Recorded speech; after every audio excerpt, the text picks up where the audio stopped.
Welcome to Trend Watch, your source for the latest in fashion and style. On today's episode, Sole to Sole, making a difference one shoe at a time, as Tom Shoes travels to South Africa. But first, they've been called the windows to the soul, and this spring we are in for an eye full of exquisiteness as we get all the beauty headlines. Vibrant color palettes, artful eyes, and edgy haircuts ruled the spring runways when it came to beauty. The season was so much about art and flair. It was a season about color and exuberance, and there really was no fear. Makeup artists pushed the envelope by mixing unexpected combinations of color. For lips, there were brilliant pops, and also rich hues usually reserved for the fall season. There were basically two main trends. There was the really bright, colorful lip, and then there was the dark lip. And the dark lip was unusual for spring because these sort of dark brooding colors, wine-stained colors are usually what one would associate with fall.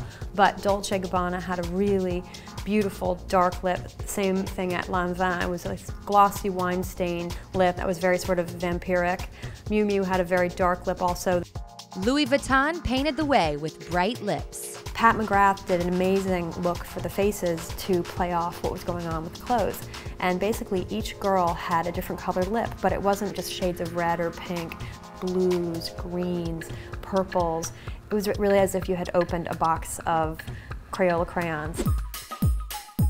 Other lips were ladylike and cheerful. At Carolina Herrera, Diane Kendall did a beautiful apricot lip. It was just very glossy, very bright. Same thing for Bottega Veneta, like a clementine orange, and it was brighter than what you would normally expect, especially from Bottega Veneta, which is usually very subdued. Eyes were artful accessories. They were glam rock at Gucci, dramatic at Narciso, and cat-like at Marni.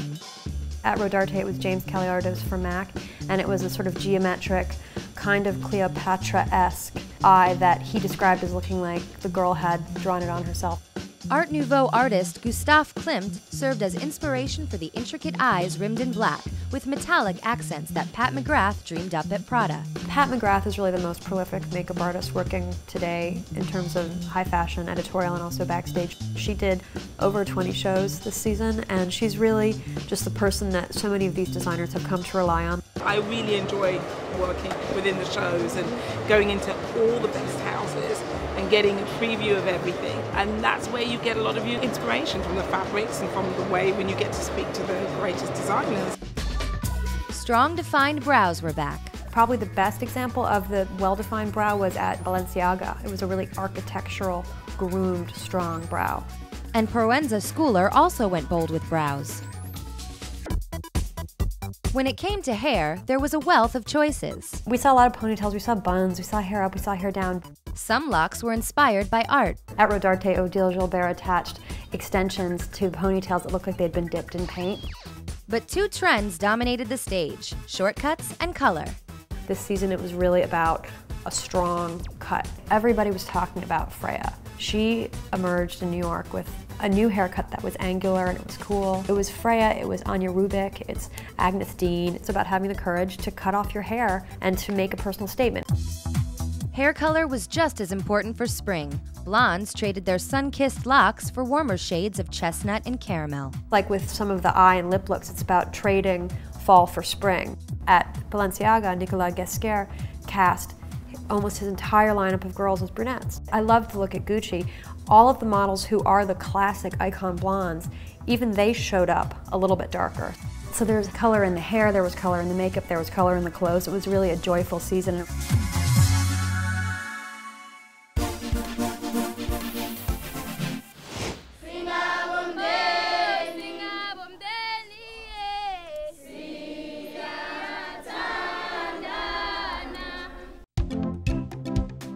Blake Mikowski is on a mission to donate 50,000 pairs of shoes to underprivileged children in South Africa.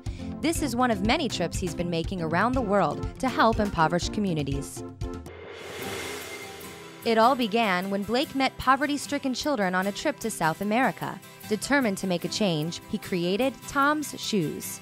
Our goal with Tom's Shoes is to give every child that doesn't have a pair of shoes a pair of shoes. It's very simple. I mean, you buy a pair, we give a pair away. Oh, my shoes. For every pair that is purchased, Tom's Shoes donates a pair of vibrant Argentine-inspired canvas shoes to a child in need. Since the company's inception, Blake has seen his dream come to fruition, as he's already delivered 10,000 pairs of shoes to kids in Argentina and now 50,000 to the children in South Africa. Anytime that we see people like you having love to us, we really give you love. We thank you so much. Tom's is changing the world, one shoe at a time.